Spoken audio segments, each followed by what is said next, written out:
from the Ottoman caliphate to a secular nation state. But how did it come to be? In essence, the Ottoman Empire was an Islamic state ruled by Sharia law, in which the Muslims were subject to laws deriving from the Quran, the Sunnah, as well as fatwas, which was a combination of reasoning and logic. However, for the non-Muslim population, they were subject to the millet system. This essentially referred to the Ottoman administration of separate religious communities that acknowledged each community's authority in overseeing its own communal affairs, primarily through independent religious court systems and schools, though at times there were attempts to alter this system, most notably the Tanzimat era between 1839 to 1876 under the reigns of Sultan Abdul Masih I and Abdul Aziz, in which the Ottoman hierarchy tried to emulate European ideas that aimed to alter the old system based on theocratic principles to that of a modern state. This was brought about in the Hati Sarif of Gulan Edict of 1839, in which this document called for the establishment of new institutions that would guarantee security of life, property,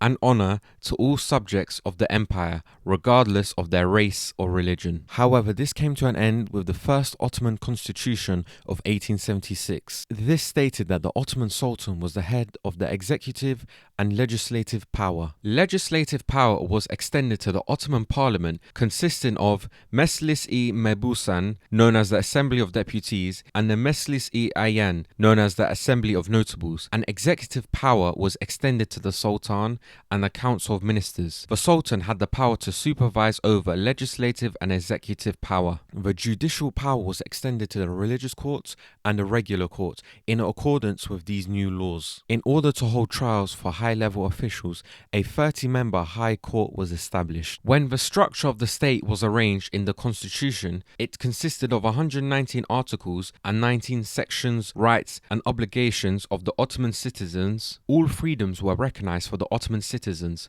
with the exception of freedom of assembly and the freedom to form associations. Taxes were to be collected consistent with the capacity of the individual. Furthermore, all schools were to be under state supervision and protection. However, this came to an abrupt end with Sultan Abdul Hamid II, in which he dissolved all assemblies as well as re-establishing an absolutist regime. Despite this, the Young Turks were increasingly gaining popularity within the Ottoman Empire. Despite its name implying it was a nationalist movement, there were many Arabs, Greeks, Albanians and Circassians, as it was more an anti-Abdul Hamid movement, a group that favoured a constitutional government, in which they became an organised movement with the Committee of Union and Progress as an organisational umbrella in 1889. Eventually, by 1908, they began a revolt in which Ahmed Niyazi, Ismail Enver, Ayyub Sabri and other unionists with the Third Army fled into the mountains to organize guerrilla bands of volunteers and deserters, all the while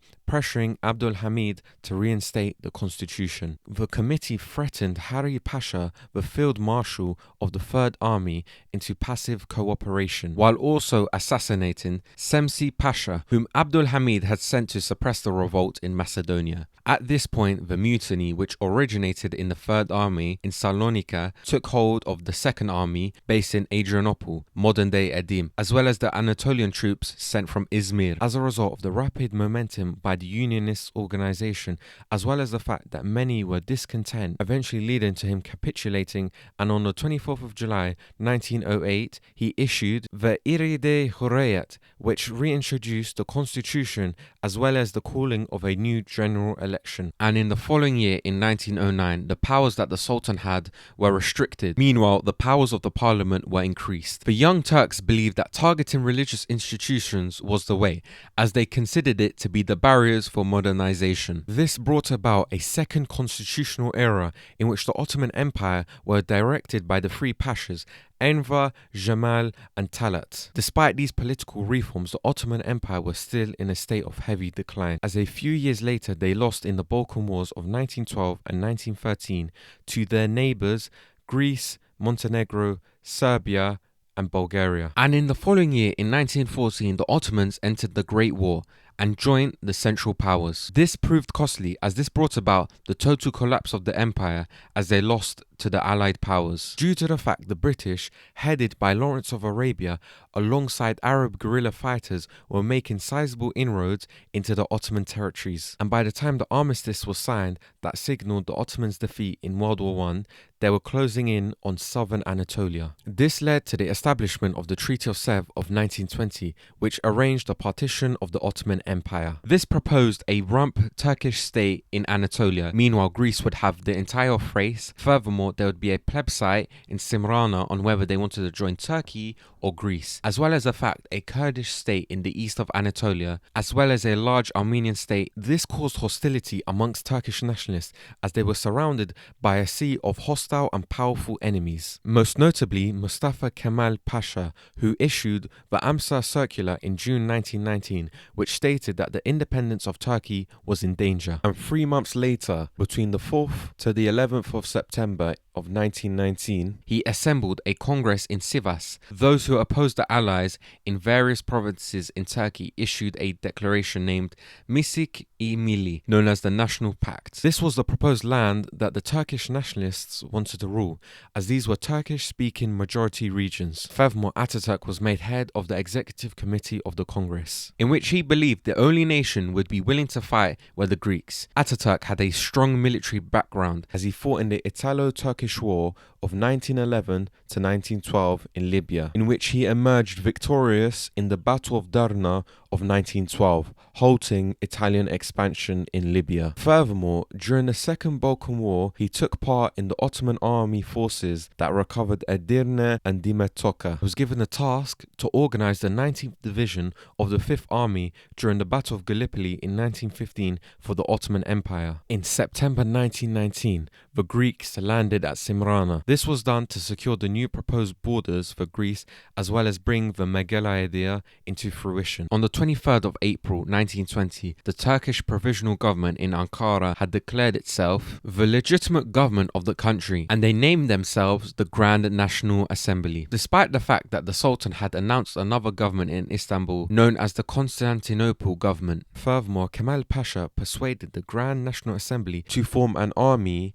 as he knew that the Allied powers were not willing to engage in another conflict after spending 4 years fighting the Central Powers during World War I. And in the same year, the GNA successfully defeated the Republic of Armenia to the east. However, the Greeks were continuing to advance into central Anatolia as they sought to provide defensive depth to their territories, though this all changed with the Battle of Sakarya in September 1921, as the Turkish nationalists had decisively halted the Greek advancement. This was a turning point, as this pushed the Greeks into a retreat, and by September 1922, after a series of military victories, the Turks were able to eradicate Greek military presence within Anatolia. This signified Turkish victory, and its road to a new independent nation state began. In the aftermath of the war, the Treaty of Lausanne was established in 1923, in which the independence of the Republic of Turkey was formally recognized by all nation states, with no international intervention. Upon the newly formed Turkish Republic,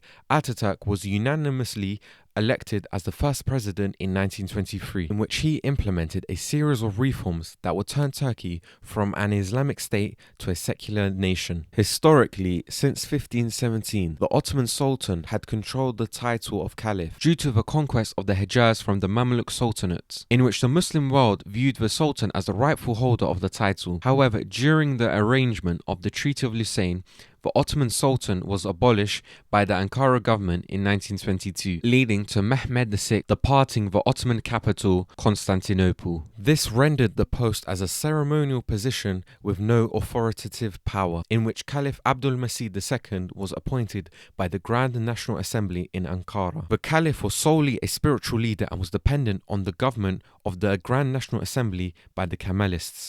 This allowed the Turkish nationalist government in Ankara to become the sole governing entity in the nation. The Republic of Turkey was proclaimed on the 29th of October 1923 by the Turkish Grand National Assembly. However, political competition between Ankara and Istanbul made the office of the caliphate a centre for opposition towards the Kemalist government. Furthermore, the British Empire viewed the caliph as a potential threat, as the Muslims within their colonies could revolt. Therefore, 2 years later, on the 24th of March 1924, the caliphate was officially abolished, with the immediate exile of the Ottoman dynasty from Turkey. Added on the same day of the abolition, the Ministry of Islamic Law and Foundations was abolished, and the unification of education was adopted, in which secular principles were enacted by the Grand National Assembly. Furthermore, all schools and universities were placed under the Ministry of National Education, as well as the fact that religious administration lost control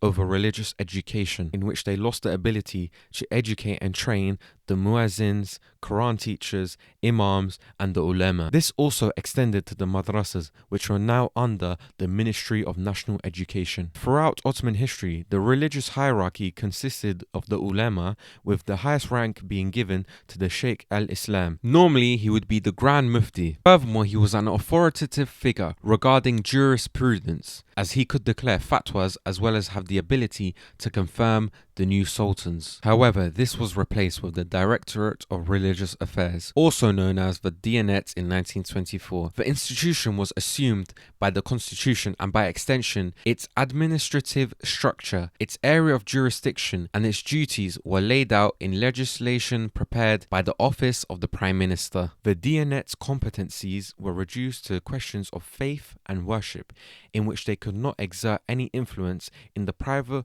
or even in public law. Added, the institution also controlled mosques and oversaw the selection and appointment of imams. Furthermore, the Diyanet wrote the sermons for Friday prayer, such as the first one in which imams gave khutbahs for the good of the republic. At the same time, the Sharia courts, which had dominated Ottoman Islamic law, had been fully abolished. Added, in 1925, institutions of religious convenience and dervish lodges were declared illegal. There were instances of opposition to these reforms, such as the founding of the Progressive Republican Party in 1924 by Kazim Karabekir, in which they did agree with many of the secular principles promoted by the Kemalist movement. However, they wanted a more conservative approach to the socio-cultural changes, though the party was dissolved the following year in 1925 as it possessed a potential threat to Ataturk's secular principles, and in November of the same year the fez was officially banned, with men being encouraged to wear Western-styled hats. This was due to the fact that the fez was seen as a religious symbol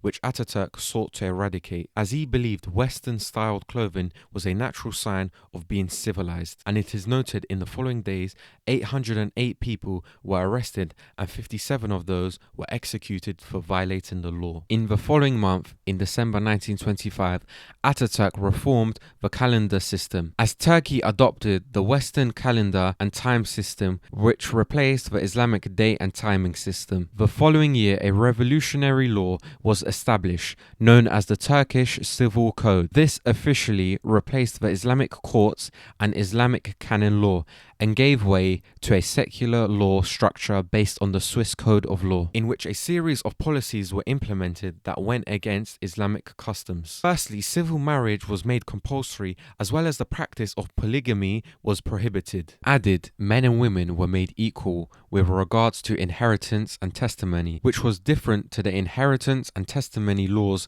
found within Islam. And in April 1928, Ataturk amended the constitution, removing Islam as the state religion, despite the fact that in 1924 he made it the official religion of the newly formed Turkish Republic. And some months later, in November of 1928, the Ottoman Arabic alphabet was replaced with the Latin alphabet. As prior to this reform, the Ottomans adopted the Arabic script in regards to reading and writing in the Turkish language. Furthermore, over the years, many Arabic and Persian words were added into Ottoman Turkish. This prompted the establishment of the Turkish Language Association of 1932 by Kemal Ataturk, which sought to conduct research on the original Turkish language. With one of the big tasks of the newly established association was to initiate a language reform, to replace the loanwords of Arabic and Persian origin with Turkish equivalents. To bring this into fruition, there was a ban on the press to use foreign loanwords. As a result, the association succeeded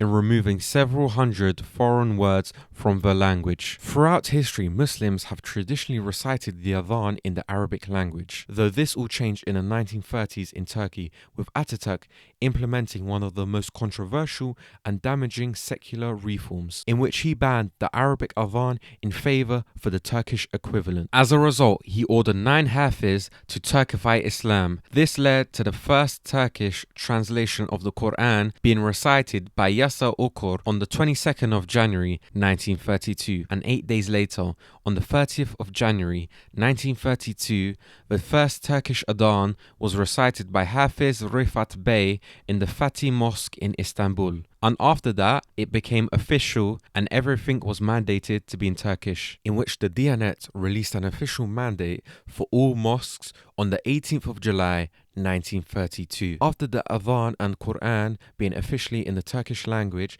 this extended to the Salah in March 1933. And lastly, a few years after Ataturk had passed away, the Diyanet made it a punishable crime in 1941. Another reform that was implemented by Ataturk's administration was the surname law of 1934. Previously, within the Ottoman Empire, Muslims were given honorific titles such as Pasha, Effendi, Agha, and Bey. The law stated that names may not relate to military rank, civil officialdom, tribes, foreign races or ethnicities. As a result of the religious nature of the Ottoman Empire, in which the religious affiliation was Islam, men and women would wear garments that symbolized them being Muslim. This came to an abrupt end in 1934 with a law prohibiting religious garments. This emphasized that religious clothing, such as the veil and turban, should not be worn outside times of worship. Furthermore, it laid down guidelines for students and state employees. During the Ottoman era, the weekday was from Sunday to Thursday. Meanwhile, the weekend was Friday and Saturday. As in Islam, Friday is a sacred day of worship in which males are recommended to attend Friday prayer. This was also altered by Ataturk's secular reforms, as in 1935 he changed Friday to become part of the weekday, meanwhile Sunday was now part of the weekend. The Hagia Sophia is the mosque that symbolized the Ottoman Empire, particularly due to the fact in the aftermath of the capture of Constantinople in 1453 by Ottoman Sultan Mehmed II, it was then converted from a church to a mosque. However, this was changed by Ataturk, who converted it to a museum in 1935, based on the respect for the cultures that had existed before the Ottomans. And on the 5th of February 1937, the principles of secularism were implemented into the constitution, a move regarded as the final act which separated religion and state in Turkey. Some secular reforms had continued to occur after Ataturk had passed away in 1938.